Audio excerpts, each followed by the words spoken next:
Linux Mint is optimized. Linux is so much more optimized than I find the macOS.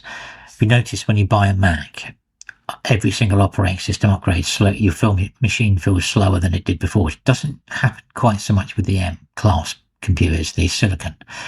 But I certainly felt it when I was going through the Intels.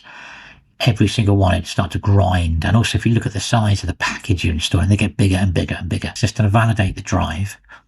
And then we're going to get into the bizarre and interesting part of booting into this to actually try and install it. It's not as simple as it seems.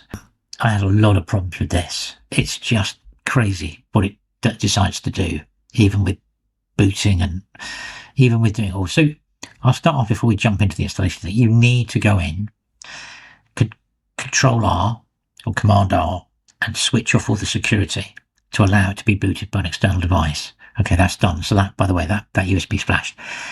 Then when you put your USB in, don't put your USB in when you do the boot. Don't put your USB in when you boot.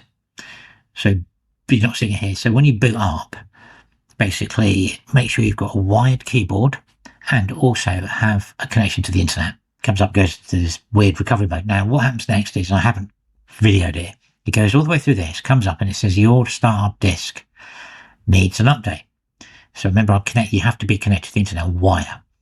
So I let it do that, and then it will reboot, and you have to do Control R again to get into Boot Manager. But again, I'm going to reiterate, you need a wired keyboard to do this and a wired mouse.